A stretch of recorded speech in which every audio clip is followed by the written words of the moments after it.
He had hidden cameras set up all over the place, and that's fine. It's his home. If he felt like that kept him safe from whatever, then that's his prerogative.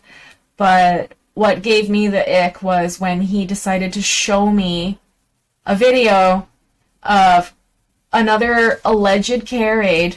She was doing his shower routine just as I did, except she was bare ass and off, and he was filming it, and he had it saved. I don't know if she knew. Yeah, and there was also a paraphernalia box. This man really liked to party, and you know what? I don't blame him.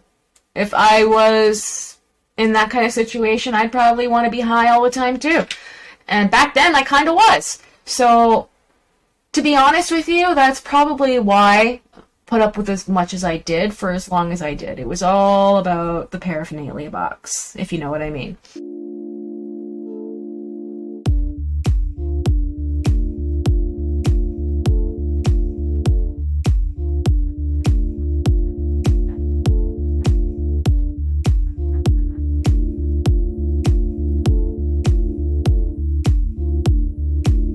Sexual harassment in the workplace.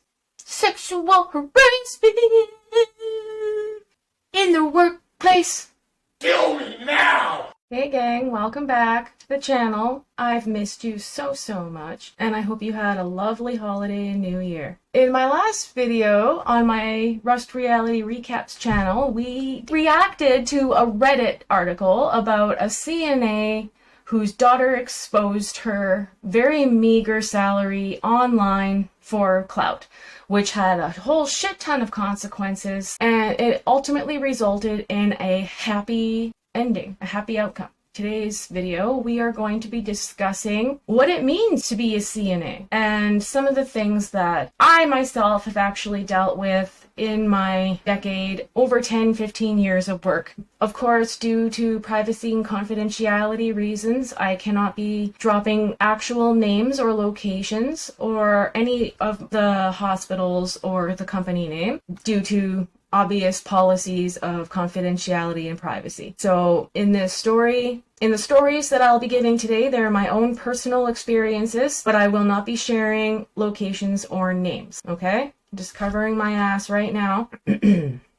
And today's video is mostly to shine a light and educate on what sorts of things CNAs and healthcare professionals, nursing professionals have to deal with in our profession. I don't know, it's not like I'm expecting any kind of activism or change through me putting out content like this, but I think just spreading awareness would be great. Guys, check it out, my new shoes. My feet are so damn big you can't see. I never have any damn reason to wear them, so I decided to wear them for part of today's show.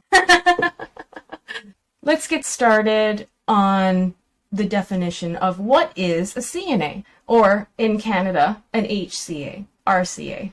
It depends on what province you're in. A CNA, otherwise known as Certified Nursing Assistant, or in Canada, Healthcare Assistant, or Registered Care Aide. We provide assistance to all departments, but mainly to the nurses.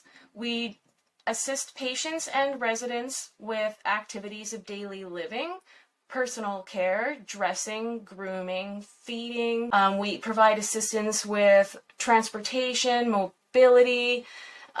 We do standby walks for fall risks. We help toilet people, whether they are walking or immobile, which often requires use of a mechanical or overhead lift. We have to observe, maintain, and document the patient's and residents' overall condition for nurses and doctors.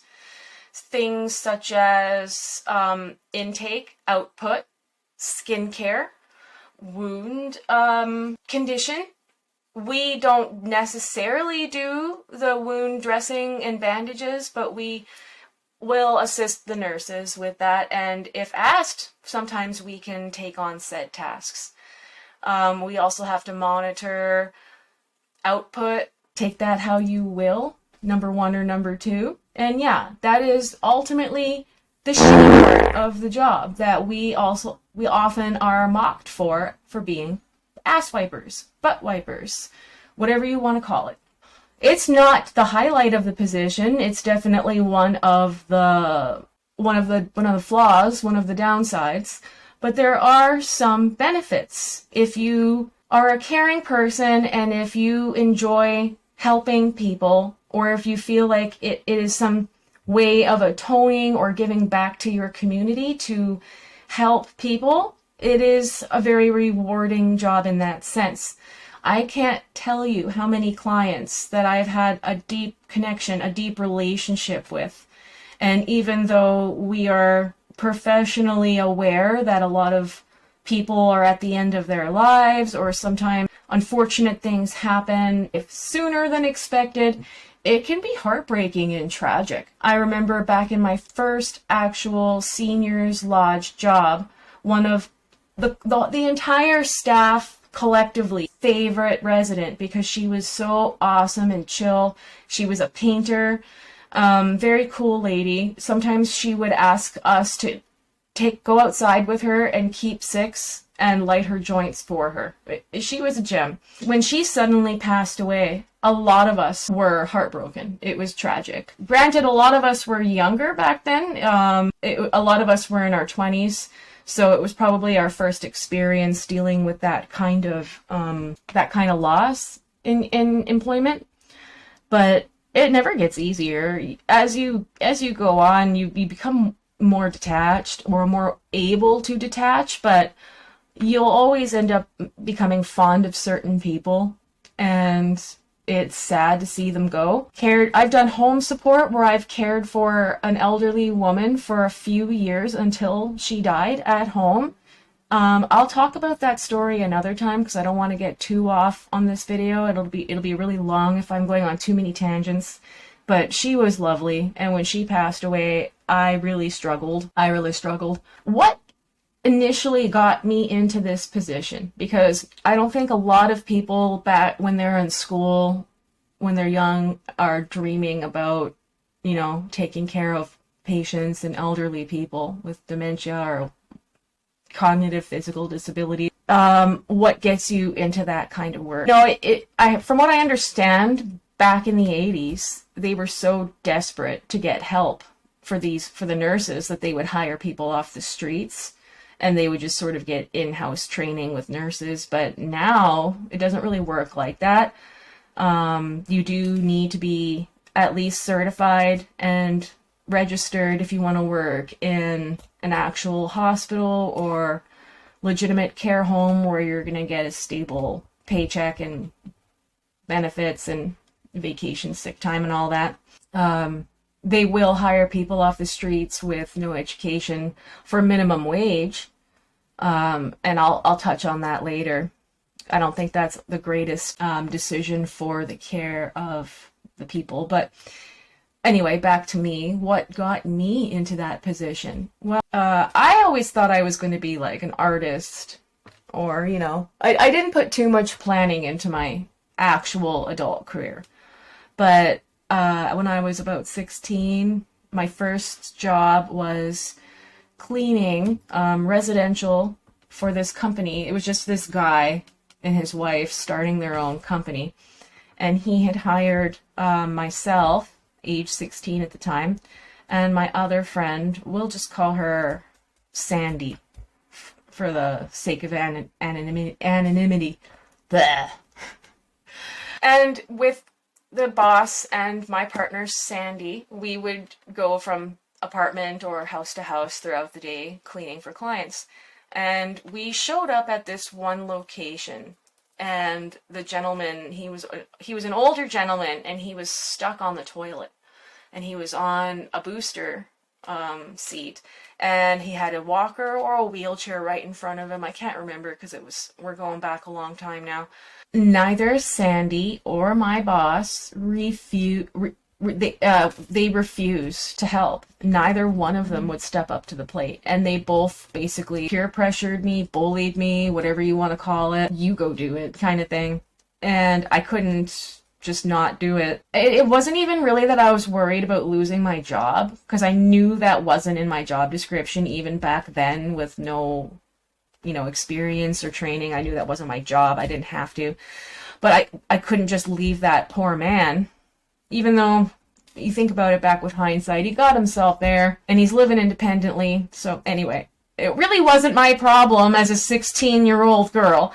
But out of the kindness of my heart, or out of common human decency, whatever you want to label it as, I went over and wiped his ass and helped him back, pulled his pants up and helped him back into his wheelchair. I figured, what does it fucking matter? I'm cleaning toilets and shit half my day anyway. What difference does it make? And they didn't even appreciate, like the old man did, but my boss and my partner, my friend, did not even appreciate how uncomfortable it was for me to do that, and that I did it in the first place. They just made fun of me. Fucking assholes. Can't believe you did it. I should have walked off the job then. That boss was also a creep. He was in his mid to late 20s, and he had a wife with little kids. But he would refuse to buy fucking brooms or mops for us to clean with. He insisted that we would clean better using rags on our hands and knees. Well, let me tell you how many times when I would see Sandy on her knees scrubbing the floor with her plumber's crack hanging out, and he would just be staring right at it. I mean, I don't know if he did that to me either. I have a flat native girl ass. So I would, if my pants fell down, you would get a lot of crack. But yeah, he was a creep. I think I eventually got fired from that job because I just refused to get up one day. I was a terrible worker for a lot of my youth. I've had a lot of jobs and I would get fired a lot for decisions that weren't the best. What led me, that was my first encounter doing personal care with an elderly individual, or even a man in general. And I didn't know if I would ever do anything like that in my life again. I had done all sorts of different jobs, moved to Alberta. I won't say exactly where, but they had opened up a new seniors lodge in that mountain town that I was living in, and they were doing like a whole open call, whatever you want to call it, a job fair basically. All you had to do was show up and fill out an application, and you would get an interview. A lot of people got hired, and it was a mixed demographic at that lodge. There was a lot of younger workers, like a bunch of us in our 20s, that we all knew each other because it was a small town and we all hung out with each other. We all or intermingled at some point, so we all knew each other. And then the older demographic, the boomers and the Gen Xers.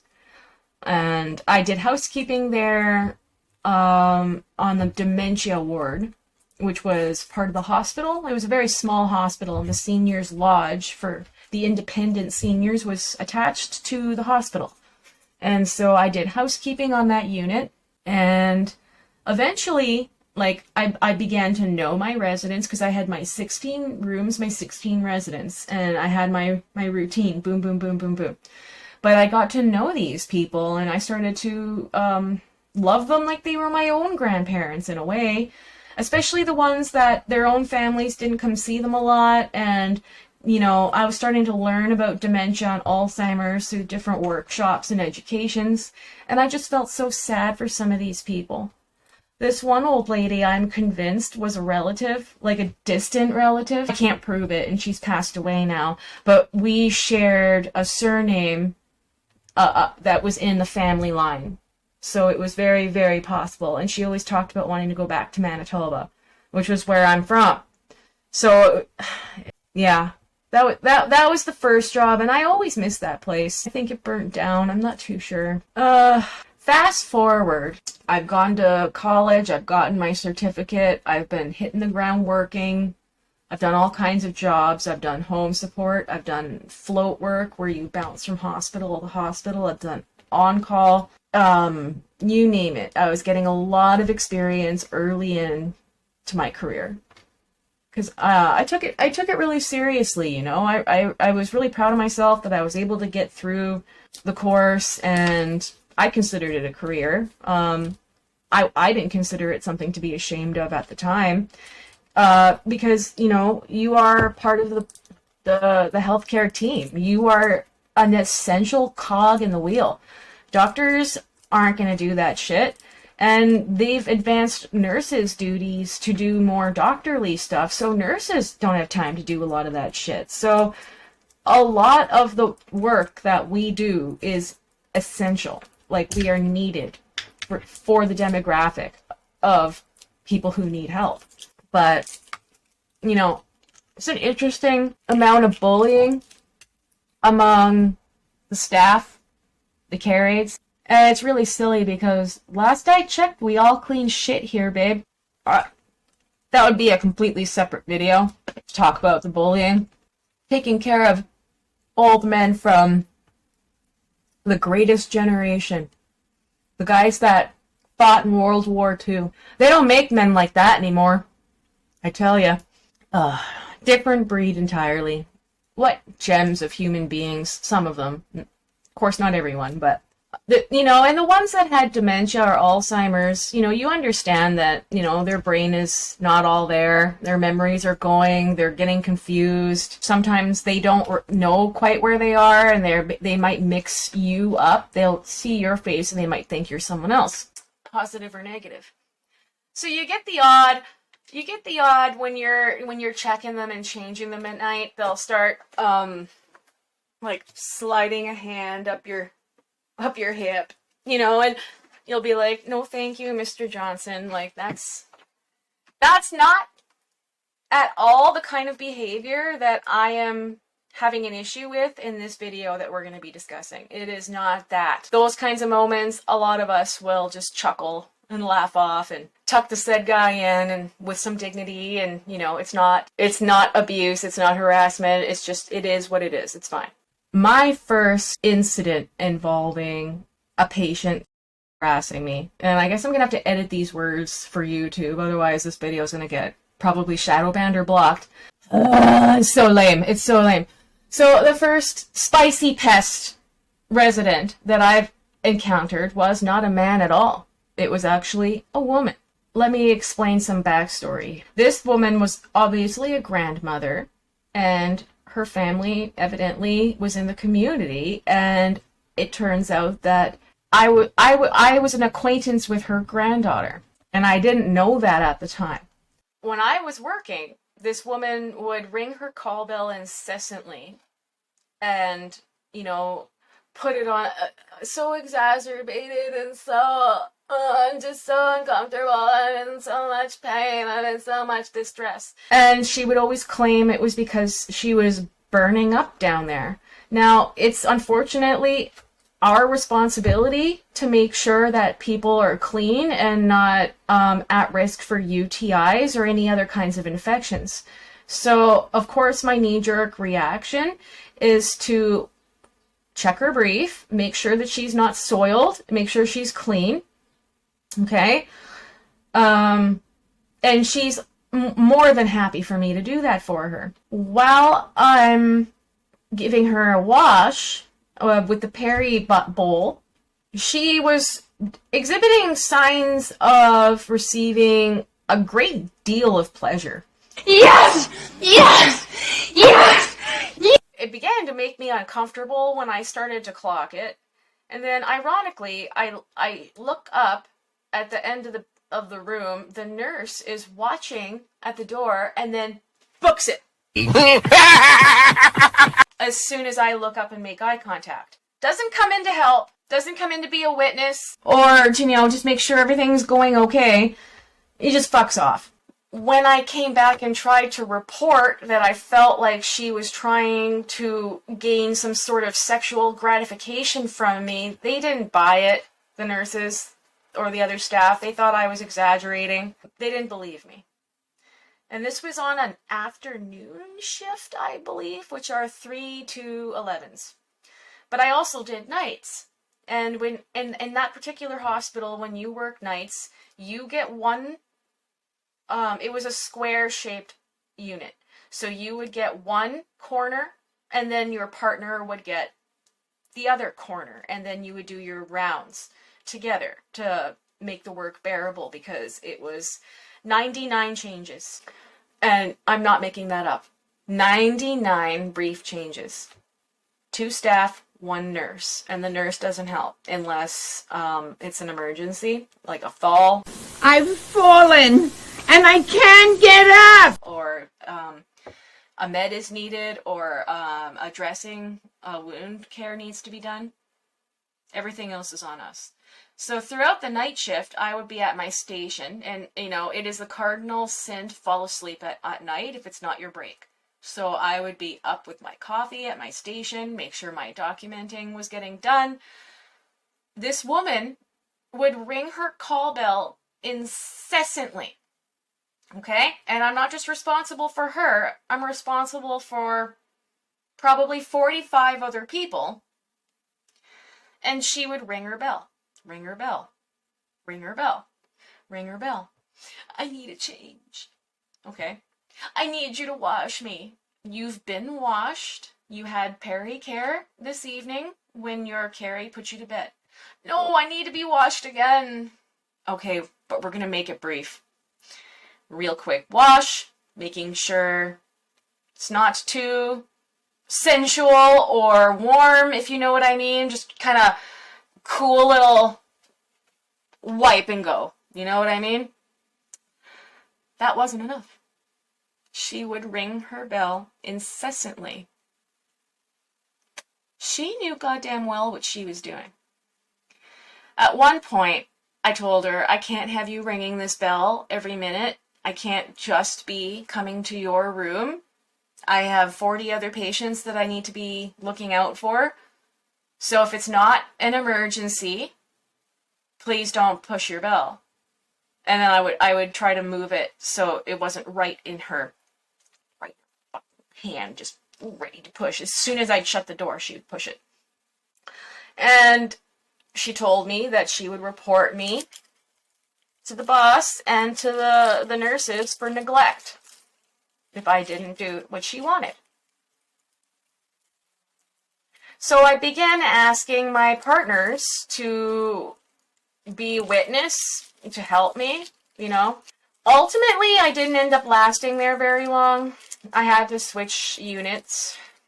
But here's the cherry on top. The granddaughter, who I knew in the community because we had kids around the same age, they went to the same school, and my mother kept trying to get me to be this girl's friend, and I'm sorry, I wasn't interested in being this girl's friend. It's nothing personal. I can get into the reasons why a different time, but she was visiting me one day, and she was sharing trauma stories, trauma dumping, if you will. And she enlightened me on the fact that her grandmother had sexually assaulted her daughter, and her mother helped cover it up, because when the girl tried to report it, they lied and said that it wasn't true or whatever. I mean, I don't even know. We're going back a long time now, so I don't remember the full extent of the story. But can I tell you the moment, like, when I was sitting there realizing that that woman is your grandmother, and she did what? And then she did what to me? Yeah. Gross. So you guys probably thought I was going to say, all dirty old men, all old men are dirty pigs. No. Turns out there are quite a lot of very manipulative women who find ways of getting what they want. And it's not something people would expect Grandma to sexually harass you at the senior home. She expected the Carries to give her a little rub and tug. Oh, another incident that I completely forgot to mention when I was recording this earlier. I just remembered this now while editing. When I was in home support in the community, a few of us were on shift to look after this one older lady. I won't give away too many details for anonymity reasons, obviously, but we had to take care of her in shifts. on nights. So one person could rest for half the shift, and then the other person had to be standby at her bed for the rest of the shift.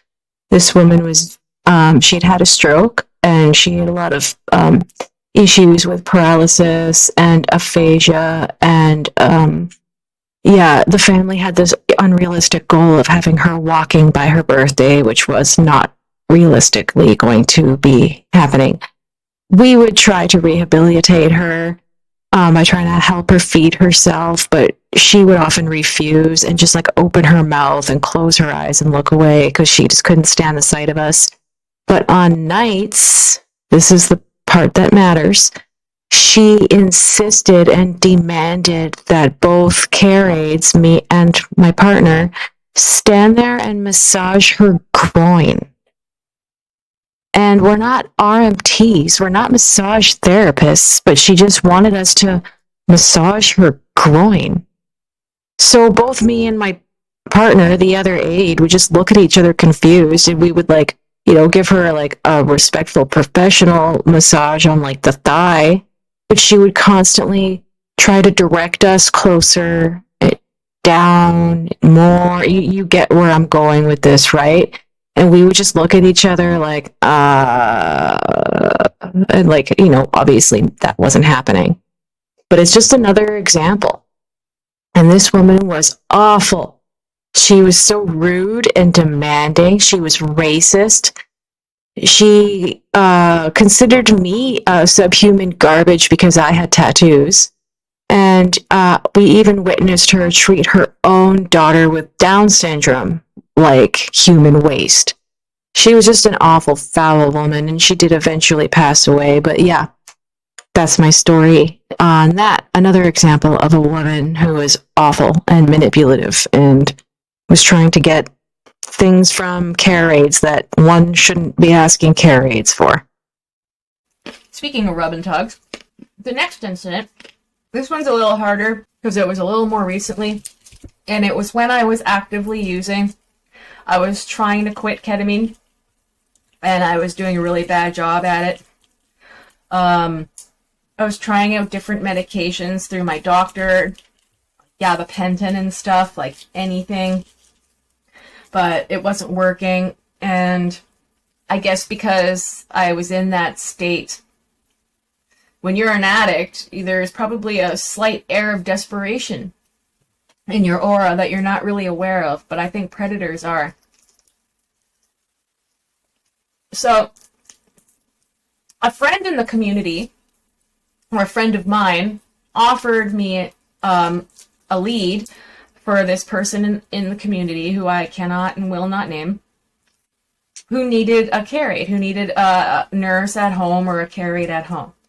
I don't want to be too revealing, but let's just say this person was a total care. Power chair, complete, you needed to help them with pretty much everything. This man was lucky enough to have a girlfriend. A beautiful, doting, loyal girlfriend. So on my orientation shift, she was the one who was going to show me the ropes. And I should have known right from the beginning, when for the first hour of the day, we were just standing at his bedside watching him look at his Facebook. And now, I can be empathetic about someone trapped in their body. It's probably really lonely. It's probably really frustrating. It's like being in a prison cell almost. And then, you know, I get it. Us able-bodied people sometimes need to learn how to take a minute. Slow down. Take the minute in. Sure. 60 minutes of standing at someone's bedside watching them look at their Facebook feed and do Wordle. It's draining. So you also had to help this man with bowel care because he could only have a bowel movement every couple days with bowel care assistance, and he needed to be washed and dressed, but he had a shower on bowel care days. And so you would assist him with dressing, you would assist him with transporting him to the chair, toilet, And then he had a nice shower situation so you could wash him. And then once he was up in his wheelchair, for his power chair for the day, your responsibilities were pretty simple. Keep the place tidy, make his meals, take care of things around the house. Seemed like a really good gig. Honestly, I was tired of the hospital grind. I was tired of the incessant coworker gossip, drama, bullying, having to deal with shitty management, shitty planning, shitty everything. It seemed like a pretty good gig.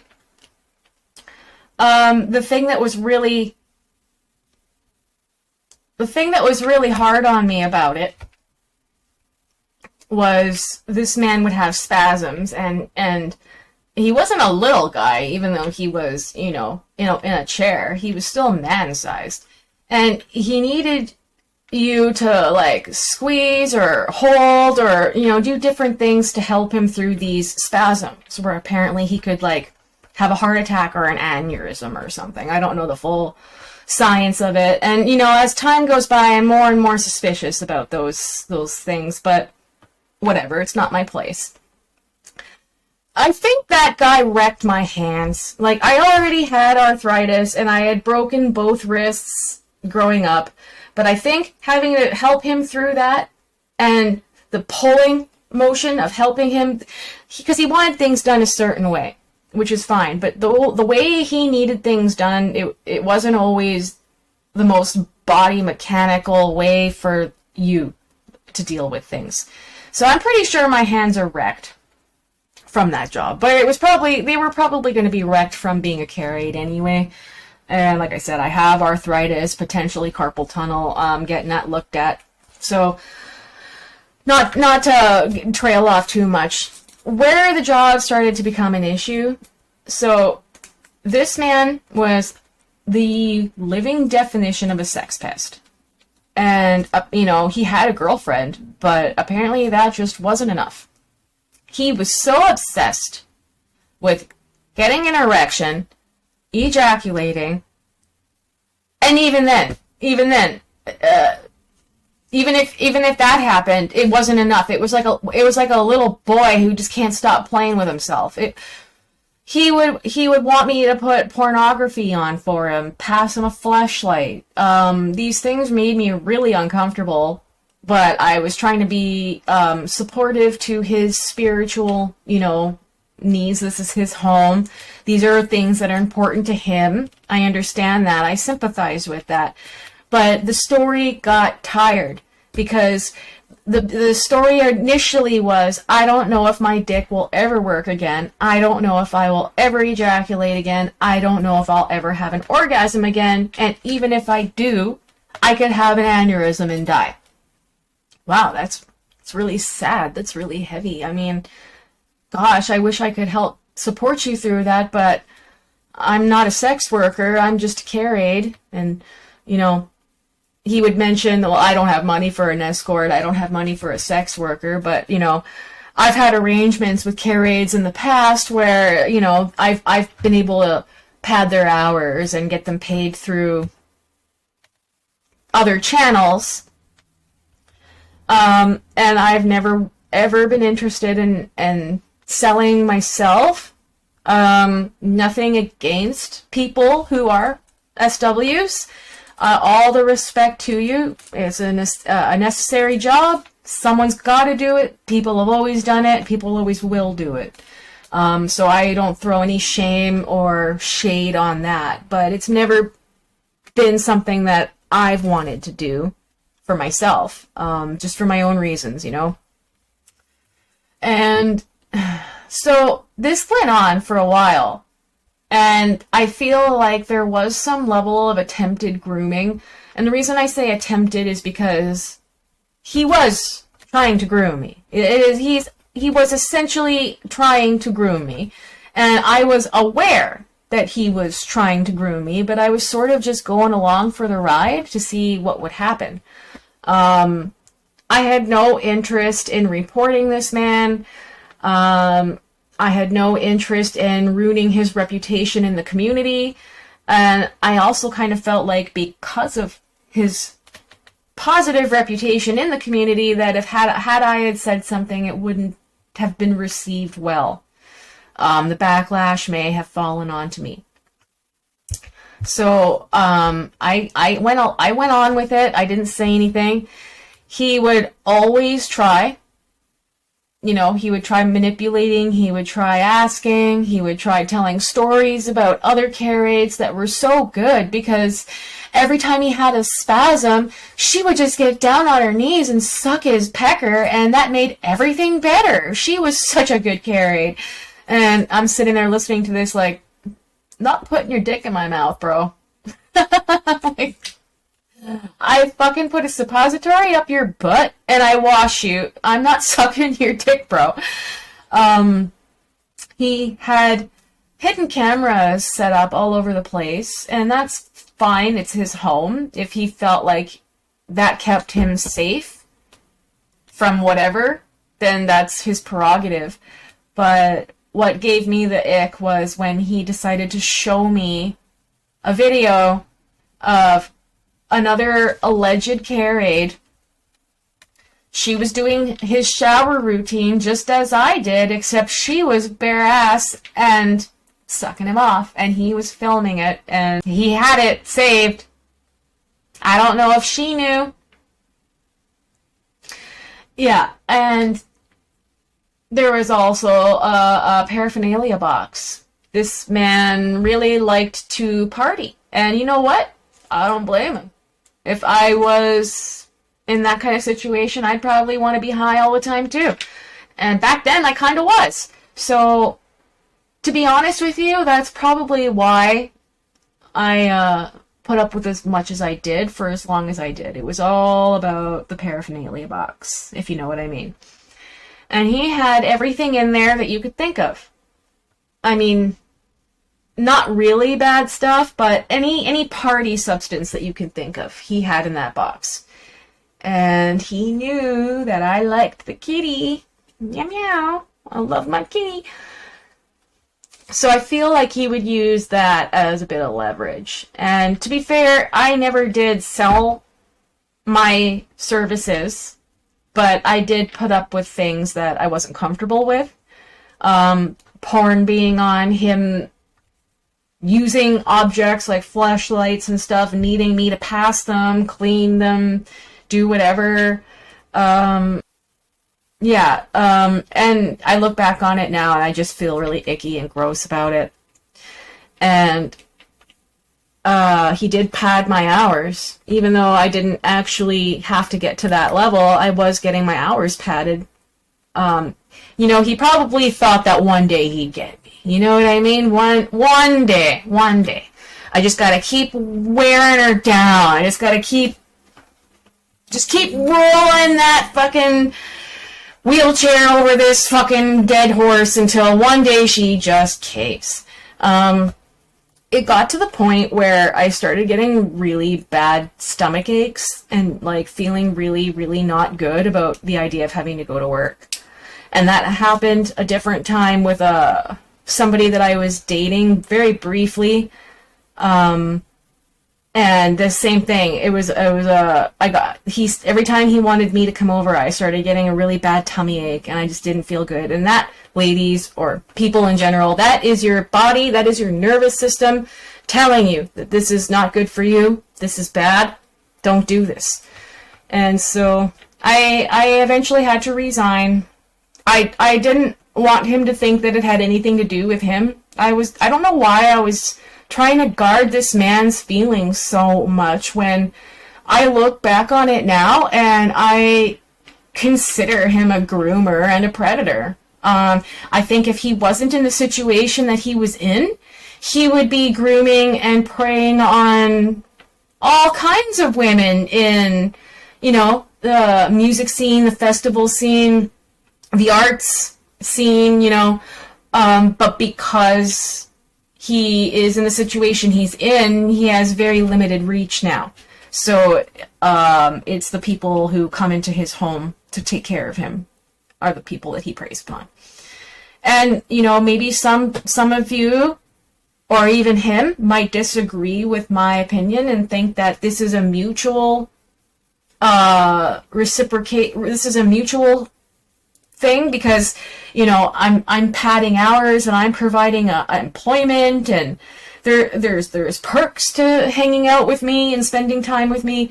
But I don't know, something about the incessant pest behavior and the keeping of the recordings of the things that had happened.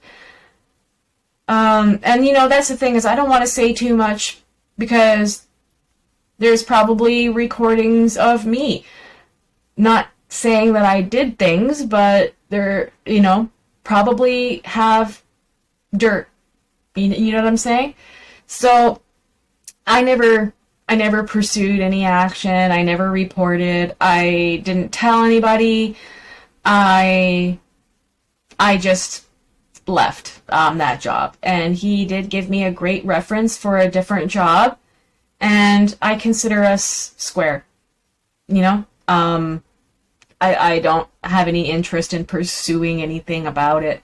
But it did leave me with a gross, icky feeling that didn't need to be there. Ultimately.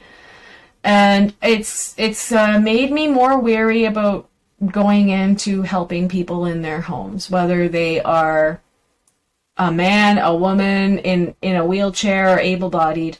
I'm more wary about being put in a situation where I have to deal with sex pestery. So those are my experiences that I can think of offhand, immediately. I know that a lot of women and workers in general have to deal with all kinds of shit, especially if you're dealing with the public.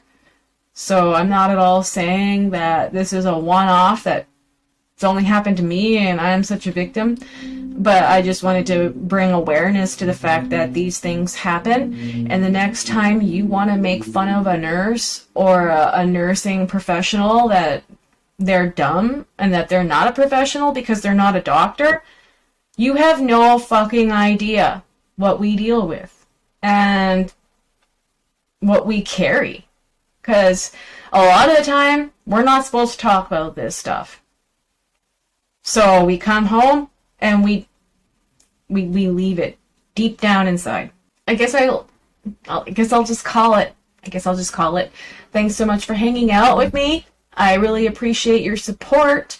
Make sure you check out my other channel, Rust Reality Recaps, if you like seeing trash reality content and other reaction content. And yeah, hopefully I get this done and some other content available for you soon. Kill me now!